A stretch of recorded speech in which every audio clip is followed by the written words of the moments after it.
2.5% का गैप हो जाए, या ऐसा कुछ हो सकता है? मुकेश जी से Mukesh ji, new tax regime को आकर्षक बनाने के लिए क्या करना चाहिए आपके हिसाब से?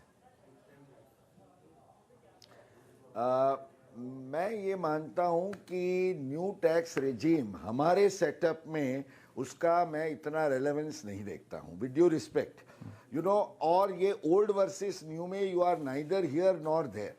मैं ये मानता हूं कि अब इन्होंने ट्राई कर लिया इतने सालों में कि भाई ये हमने न्यू रेजिम को, और मैं ये ज़रूर कहूँगा it's not a flop but certainly it has not been a hit. तो जो उनका नज़रिया था, और इसमें आपने क्या है कि हर बार आपने ये छुट्टी भी दे रखी है कि आप ओल्ड में जाना चाहते हैं तो ओल्ड में जाइए, न्यू में जाना चाहते हैं न्यू में जाइए। तो ये जो अवढव में रहते हैं, कंफ्यूजन में रहते हैं, मैं गौरी से एग्री करता हूँ।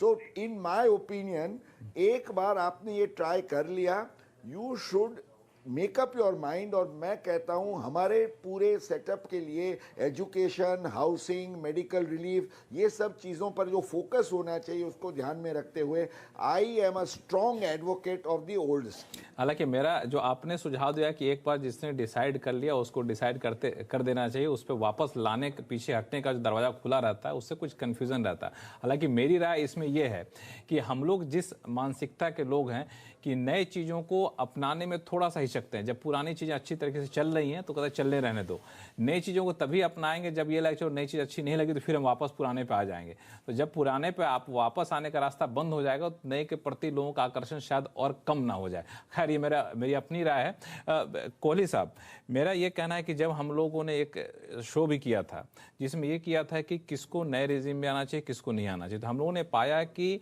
एक तय सीमा तक सैलरी पाने वाले लोगों के लिए अगर नए में जाते हैं तो उनका जो टैक्स की देनदारी वो बढ़ जाती है। अब जो मेरे जानकारी है वो है कि सरकार कोशिश ये करना चाहती है या फिर करना भी चाहिए कि आप टैक्स की देनदारी दोनों पे बराबर रखिए, तभी लोग न्यू में आएंगे।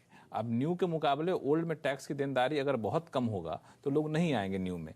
तो इसको करने के लिए टैक्स की देनदारी बराबर रहे, लोग आकर्षित हों, क्या कर सकते हैं? क्योंकि आप हमें ज्यादा हिमायती दिखते हैं न्यू टैक्स रेजिम के। बिल्कुल, मुझे लगता है लक्ष्मण के, जैसा मैंने अभी पहले कहा था कि समन्वय मुझे कहीं बीच में लगता है। एक एक्सट्रीम है, दूसरी एक्सट्रीम है। क्योंकि अगर उदाहरण के तौर पर आप हाउसिंग लोन की डिडक्शन है, अब हाउसिंग लोन की डिडक्शन आप अगर ओल्ड छोड़ते हैं और आपने तो मकान लिया है 15-20 साल का आप लोन देते हैं और आपने इसी इंसेंटिव से लिया था आपने, अब आप ओल्ड न्यू में चले जाते हैं तो आपका तो सारा वो हाउसिंग लोन लेना ही एक तरह से बेकार हो जाता है टैक्स पॉइंट ऑफ व्यू से। तो मुझे समन्वय बीच में इसलिए लगता है कि मुझे लग रहा है न्यू रेजीम सुदृढ़ बनाई जाएगी और कुछ डिडक्शंस जो ओल्ड में मिलती हैं वो अब नई में दी जाएंगी। तो ये मैं बीच में जो कह रहा था, बीच का मतलब यही है कि आप ओल्ड मत छोड़िए, न्यू पे पूरी तरह से सक्सेसफुल नहीं रही तो न्यू को ही लुभावना बनाया जाएगा जिससे ज्यादा लोग न्यू की तरफ जा सके, ओल्ड को छोड़ सके। क्योंकि टैक्स का सिंप्लीफिकेशन मुझे लग रहा है लक्ष्मण इस सरकार का बहुत इंपॉर्टेंट एक ध्येय है। चलिए, तो उम्मीद करते हैं कि इस टैक्स को सरल करने की पूरी कोशिश सरकार करेगी इस बजट में।